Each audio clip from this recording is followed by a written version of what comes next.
Hey everyone, I apologize if this does go off. It's had a tendency to do this after a while, and as you can tell, I'm a little tired. Well, I'm tired basically. I just got off work a little while ago, and I'm doing this in my room because I don't know when my mom's going to come home soon. She gets off, she just got out of class, I'm pretty sure,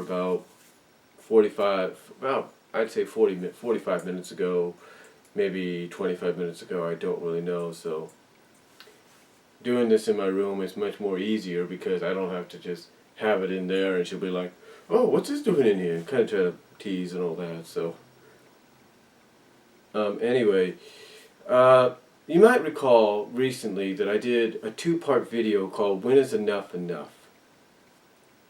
And basically in this video, I pointed out how shows like SpongeBob and The Simpsons and several others, in the eyes of many fans, including myself, have overstayed their welcome and basically should have hung up the boots, if you will, hung it up, retired, rolled off into the sunset, if you will, several years ago.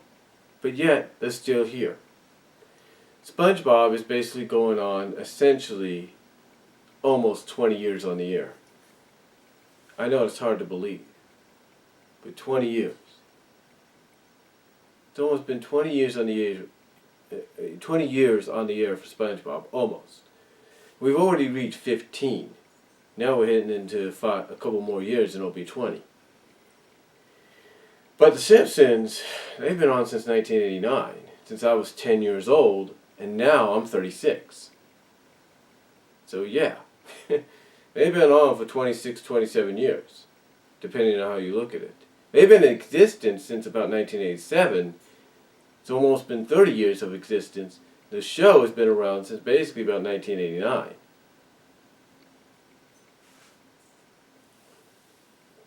Well, late 88, mostly 89, but you kind of get the idea. They've been around for a long time. And even though it took a while, up to about the early to mid 2000s, for them to finally get a movie, which a lot of people were anticipating them to get back when they were red hot, now all of a sudden The Simpsons are a dying breed. One of the shows that I talked about in When Is Enough Enough, of a show that many fans feel it's time to hang it up, basically go on and do other things with other projects. A lot of fans rather have Futurama come back than have another season of The Simpsons. And according to one source close to The Simpsons, creative staff or franchise, The Simpsons basically got about 3 more years left in them, or 3 more seasons. Basically, it sounds like they want to end it at its 30th anniversary, thus making it the longest running animated sitcom, primetime, daytime, whatever, in history. It's already eclipsed that mark. It already has. Let's not kid ourselves. I mean, the two closest animation properties that have had series with a primetime or Saturday mornings or weekday afternoons that come close are the Raccoons and the Smurfs. And that's it. They're the only ones that come close. Maybe several others like Bugs Bunny and his several incarnations of Tweety, Roadrunner, and all that. But from a franchise standpoint, Raccoons and Smurfs are behind The Simpsons in a big way. But still, they're in that category of being long reigning shows due to the fact that they were on the air for several years. Raccoons for 11 years when you count the first special, and up to 1991, the final episode of the season of the series. You look at the Smurfs and how they started out with a movie and specials and all that, and all of a sudden they ended around in the early 90s as well. So, for The Simpsons to go on as long as they have, it is miraculous to see the fact that this show has continued on and on. But here's the deal: this past Sunday, for weeks and weeks and months, they were hyping up that this season premiere of The Simpsons was going to be a game changer. It was going to be a big game changer in a sense. It was going to be sort of an altering experience for Homer and Marge because they were going to separate. And they played this up for months. They played this up for weeks. And what was the end result? Spoiler alert. The whole separation, and you could read this online at IGN, you could Google it, wherever. Even people here on YouTube will talk about it. The finale to The Simpsons, well, not the finale, but the separation of Marge and Homer was nothing more than a dream. A dream dreamt up by Homer. Now some might come to its defense and say it's the kind of dream that wakes a person up and makes them realize, hey, if you don't try to improve yourself, try to change your ways, this will happen. And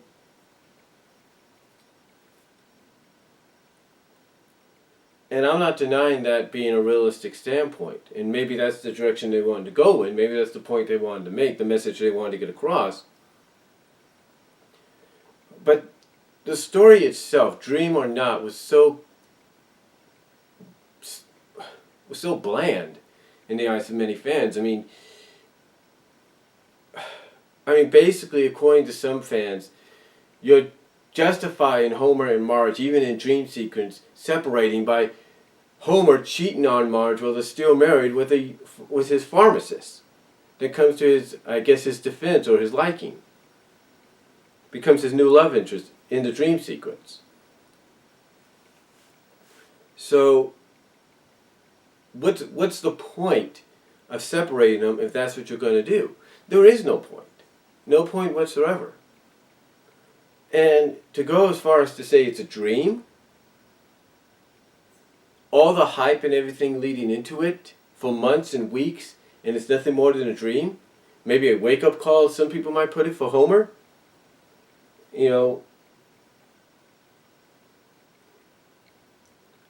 that might be the case in the eyes of some, but still, you know how many people have pointed out just by reviewing this episode here on YouTube, Vimeo, Dailymotion, through articles on IGN and all that? You know how many of them have pointed out the fact that this is a plot that no matter how many times you change it up, it's still the same thing we have seen for years and years and years? I mean, how many times have Homer and Marge separated and got back together? Many, many times. Many. I mean, the freaking movie uses this plot. And it's like, when are you going to think of something original? I gave them credit in my When Is Enough video when I said that even through the future non-canon, but the future non-canon episodes that would depict them in the future, depict their kids grown up and married in the future and with kids of their own, at least they took a step in that direction. But they never capitalized on it, but they never capitalized on using it in real time. They never did. It's kind of like what I mentioned with Married with Children. It's like, if the creative staff there wanted to keep Married with Children going, but they wanted to keep the people, the characters, the kids, and all that the same age, they could have said, Christine Applegate, I can't think of his name right now, the one that played Bud Bundy. They could have said, okay, you guys are gone, we're bringing in these two because they're going to be you again. They're going to be young. They're going to stay the same age as you guys were when you started. Da da da da da. They would have done that, but they didn't. They kept it realistic. They aged the characters. The point is, The Simpsons could have done that, and that would have probably gained some interest. Probably made it more relevant. Probably would have sparked people to watch it again because of the fact you were aging Lisa, Bart, Maggie. You were doing that. You weren't keeping them in some kind of freaking time warp. But that's what you did. You kept them in a time warp. And I can understand people say, well, look what they're doing with Family Guy. Look what they've done with American Dad. I get all that.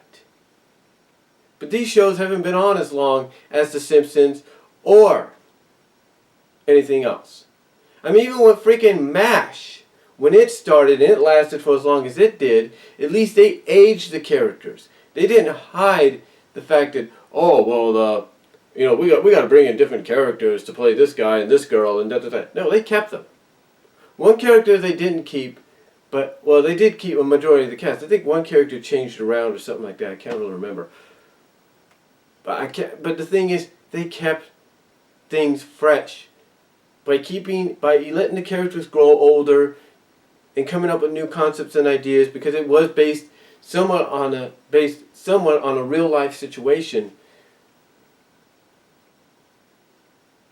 The thing is, or real life event, war. The thing is, they kept the characters fresh by letting them age. They even went as far as to kill a character, a semi-major character, off by having his helicopter shot down.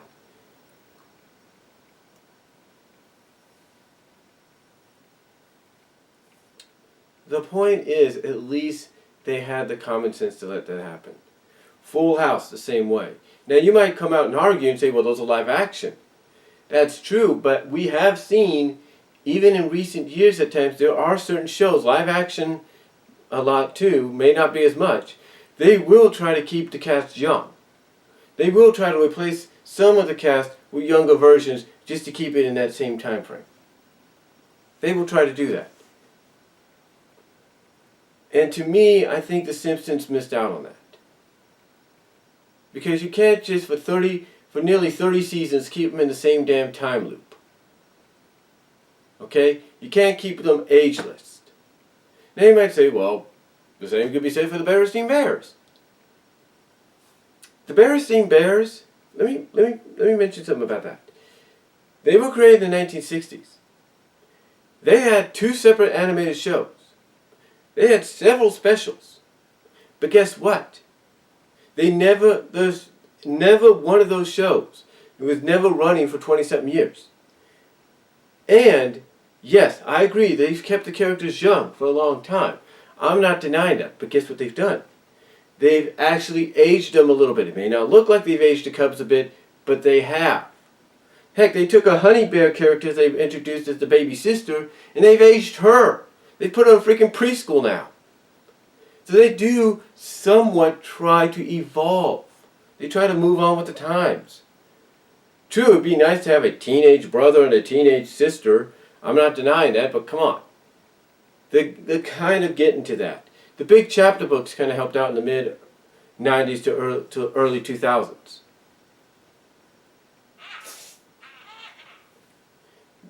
And that was my automatic sprayer going off.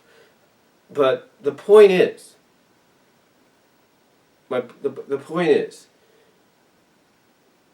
The Simpsons are an adult branded animation franchise. They're an adult branded animation franchise that has been running longer than any other animated franchise, primetime, Saturday morning, whatsoever. And the thing is, here's the difference between them and, let's say, the Raccoons.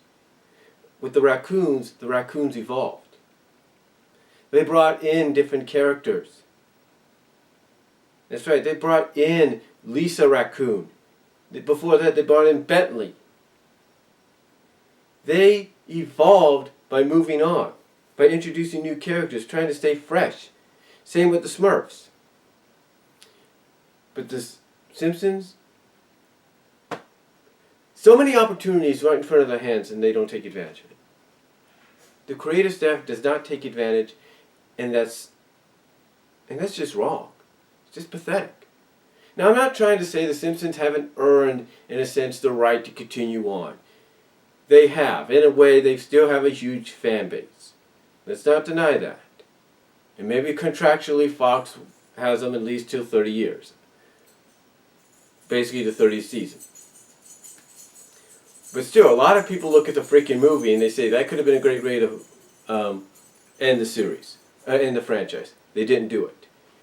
And then you tease something like this and it doesn't have a payoff the way people want. Now again, I'll give them credit because they have proven they can move on, they can evolve.